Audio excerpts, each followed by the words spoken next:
ये मांग करती सरकार से कि ऑल पार्टी मीटिंग बुलाए और संसद के विशेष सत्र बुलाए जाए ताकि स्थिति स्पष्ट हो सके।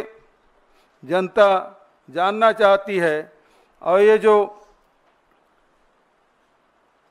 शंका के जो माहौल बना हुआ है वो बादल छटना चाहिए कि सरकार ने क्या वर्षों से चली आ रही हमारी जो रणनीति है उसे बदल दिया गया है, ये जानना चाहती है।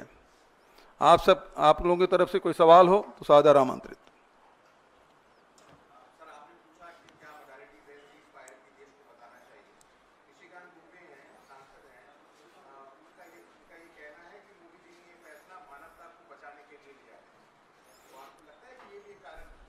देखिए, सवाल हम सरकार से पूछ रहे हैं, निशिकांत दुबे जी से नहीं। निशिकांत दुबे जी सांसद हैं, वरिष्ठ सांसद हैं। हो सकता है उनके ब्लू आई बॉय हो और उसके बहुत सारे जो बयान हैं जो चर्चित रहे हैं, जिस प्रकार से सुप्रीम कोर्ट के खिलाफ उन्होंने टिप्पणी की वो सब जानते हैं और उसे किनारा कर लिया गया। तो मैं नहीं समझता कि ये सरकार की तरफ से कोई बयान है। सरकार जवाब दे, क्यों विशेष सत्र नहीं बुला सकती? इसके पहले भी देखें, जब भी युद्ध होता रहा है उस समय दोनों सदन चले हैं, ये रिकॉर्ड में है। अब क्यों नहीं हो सकता?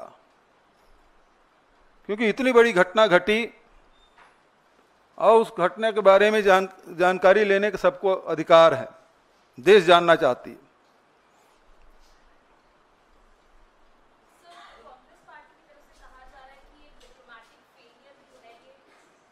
डिप्लोमेटिक फेलियर है सरकार का। पहले आईएमएफ की जो मीटिंग हुई थी उसमें अपनी तरफ वोट्स नहीं ले पाए और शाम को यूएस प्रेसिडेंट ने आकर डिक्लेयर किया कि ये जो है सीज फायर हो गया है दोनों पार्टीज के बीच में। तो आपको क्या लगता है, क्योंकि आज जो बीजेपी की प्रेस कॉन्फ्रेंस हुई उसमें साफ कर दिया गया पहलगाम का बदला ले लिया गया है, आप तो क्या मानते हैं कि कहीं ना कहीं सरकार का भी एक कमजोर रहा है?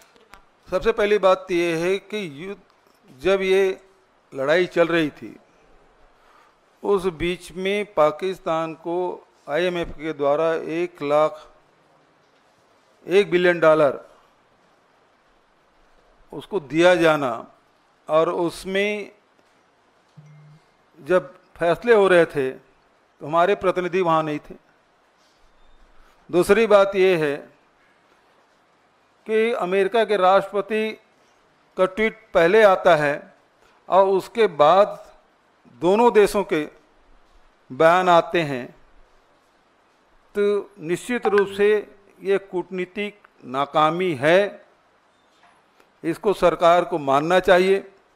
दूसरी बात, जो अभी आपने भाजपा के प्रवक्ता के जो बात आपने की, तो सवाल ये उठता है कि हमने बदला ले लिया, ये जो वाक्य है इसमें बहुत सारे सवाल उठते हैं।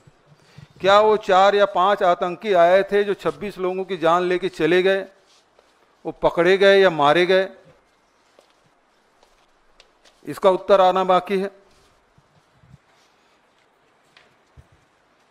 दूसरा, जब सरकार ने इसे चूक मान ली है तो जिम्मेदारी किस पे ठहराया जा रहा है? कौन उसकी जिम्मेदारी लिया, उसके लिए क्या उसकी सजा मुकर्रर की गई?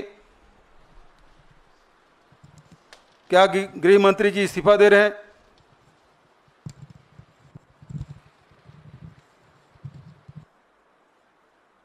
सवाल तो ये है, 26 लोगों की जान गई है और यदि इसमें इस प्रकार से कार्रवाई नहीं करेंगे तो निश्चित मान के चलिए कि आने वाले समय में भी इस प्रकार की घटना की यदि पुनरावृत्ति होती है तो किसी पर जिम्मेदारी नहीं ठहराया जाएगा। इसलिए बहुत जरूरी है कि सरकार बताए कि 4 आतंकवादी मारे गए या नहीं, पकड़े गए या नहीं, और ये जो चूक हुई है जब स्वीकार कर लिया है तो उसके लिए जिम्मेदार कौन है, उसे क्या सजा दी जा रही है?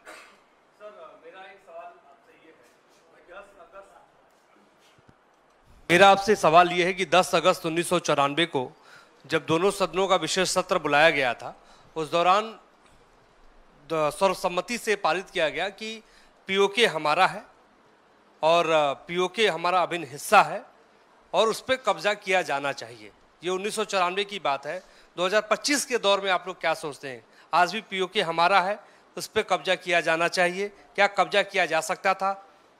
देखिए, प्रश्न आतंकी हमले का है। प्रश्न वहां से शुरू होता है कि 26 लोगों को धर्म पूछ के मार डाला गया और आतंकवाद समाप्त करने के लिए ये लड़ाई जंग छिड़ी। अब ये बात आई कि पीओके को हमें कब्जा करना चाहिए। देश का मूड तो यही था। सब लोग चाहते थे कि बदला लेने के सबसे अच्छा अवसर है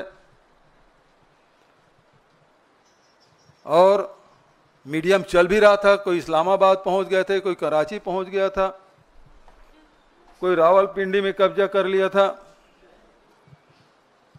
तो जनता तो यही मानेगी कि ना ये जो दिखाया जा रहा है वही सही है, तो पीओके कब्जा कर ही लेना चाहिए। और जब 1994 में आपने इसे पारित कर लिया है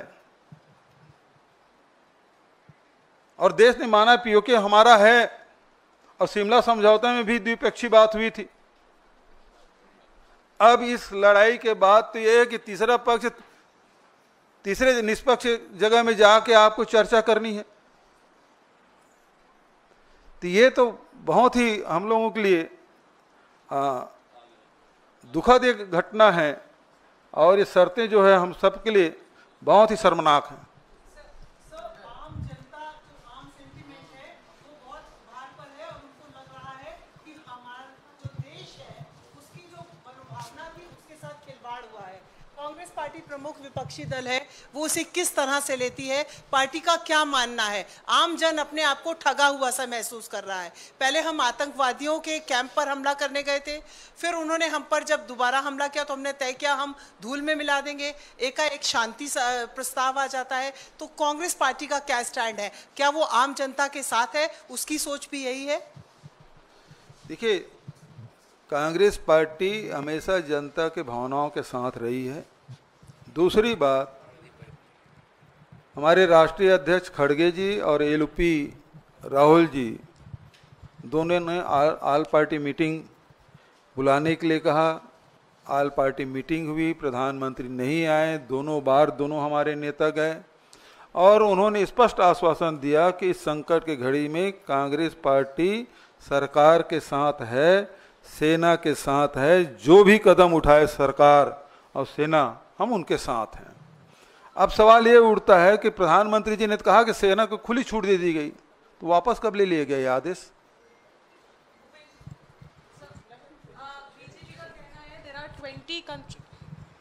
बीजेपी का कहना है कि 20 कंट्रीज जो है उन्होंने सपोर्ट किया है इंडिया को, लेकिन आईएमएफ का लोन तो दे दिया गया पाकिस्तान को। तो कहीं ना कहीं आपको लगता है हमारी फॉरेन पॉलिसी फेल हो गई इस बार? देखिए, एक बात स्पष्ट है कि आप इस लड़ाई में देखें, आपके समर्थन में कौन कौन देश आए। जो रूस हमेशा हमारे साथ खड़ा होता था हर संकट में, वो हमारे साथ नहीं दिखे। आज प्रधानमंत्री जी अमेरिका परस्त हो गए हैं, लेकिन अमेरिका ने उसका पहला बयान क्या था, उसको ध्यान में रखिएगा। तो आज हमारे साथ न पड़ोसी देश हमारे साथ हैं, न विश्व में हमारा कोई साथ देने वाला। स्पष्ट रूप से जब संकट आया तो खड़ा होने वाला कौन सा देश हुआ? जबकि नॉन अलाइनमेंट जब मूवमेंट चला, नेहरू जी से लेके इंदिरा जी और राजीव जी तक कितने देश हमारे साथ खड़े होते थे, और आज हमारे पड़ोसी देश भी हमारे साथ नहीं खड़ा हो रहा है। बघेल साहब इधर। अच्छा, मेरा सवाल ये है कि बीजेपी की भी बड़ी बैठक हुई है और उसमें ये कहा जा रहा है कि बीजेपी ने कहा है कि जैसे पाकिस्तान को धूल चटाया गया है, ये एक पूरा कैंपेन देश भर में चलाएगी बीजेपी और बताएगी लोगों को कैसे धूल चटाया गया, और कांग्रेस पार्टी के सारे सवालों का जवाब भी बीजेपी देगी। आप लोग भी कोई कैंपेन चलाएंगे क्या इस मसले को लेकर? देखिए, एक बात स्पष्ट है कैंपेन चलाने की जरूरत नहीं है। आप विशेष सत्र बुला लीजिए ना, ऑल पार्टी मीटिंग बुला लीजिए ना, वहां उन सवालों को जवाब दे दीजिए। कैंपेन चलाने की क्या जरूरत है? एक मंच, दो ही मंच तो बात करें, ऑल पार्टी मीटिंग और संसद का विशेष सत्र, वहां बुला लीजिए, सारे सवालों के जवाब आ जाएंगे। सवाल से भाग क्यों रहे हैं?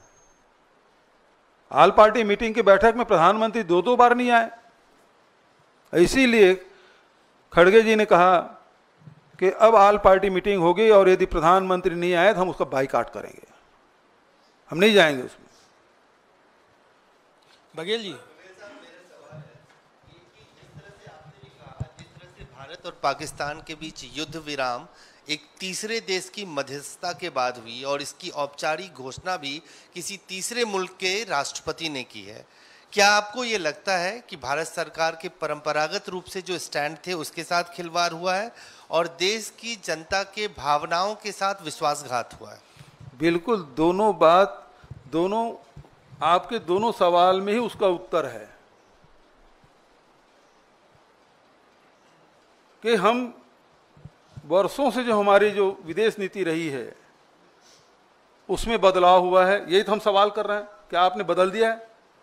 दूसरा, देश के जनता के साथ के भावनाओं के साथ खिलवाड़ हुआ है, देश की जनता अचंभित है, ये कैसे हो गया?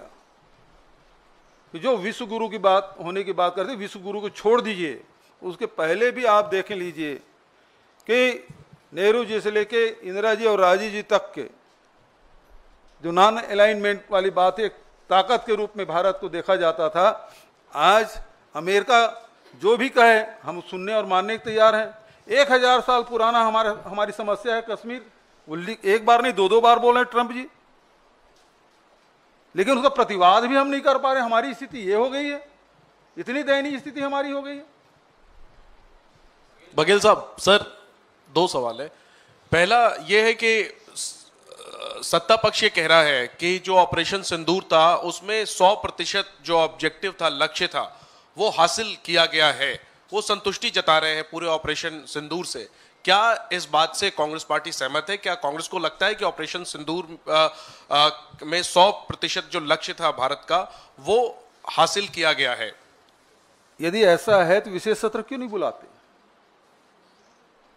वहां सवाल भी हो जाएंगे, जवाब भी दे दिया जाएगा, पूरा देश सुन लेगा, दुनिया भी सुन लेगा। नहीं, आप लोग अग्री हैं कि ऑपरेशन सिंदूर 100% सफल रहा, हाँ या ना? मैंने पहले आपको कहा कि यदि 26 लोग की जाने गई है, वो 4 या 5 जितने भी आतंकवादी रहे पकड़े गए क्या?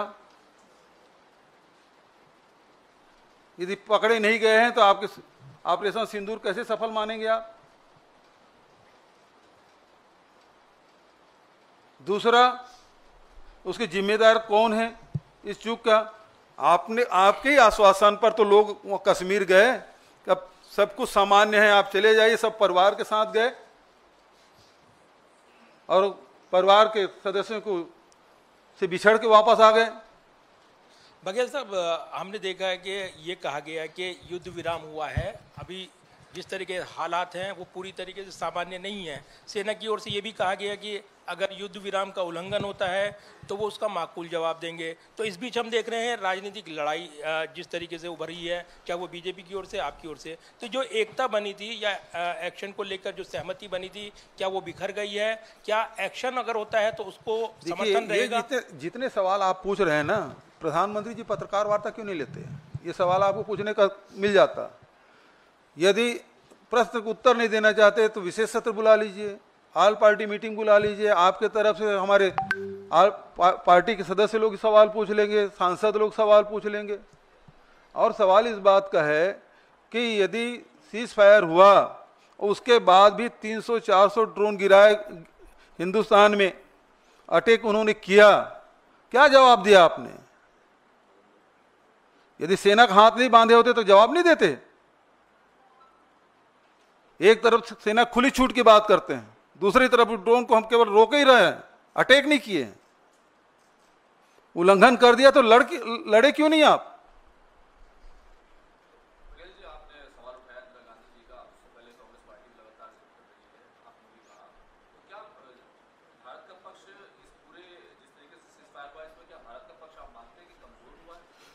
देश अपने आप को ठगा हुआ महसूस कर रहे हैं, अपमानित महसूस कर रहे हैं, शर्मिंदित हैं। जिस प्रकार से ट्रंप ने जो घोषणा की है, जो हमारा मस्तक है वो झुका है, इसीलिए तो हम विशेष सत्र की मांग कर रहे हैं।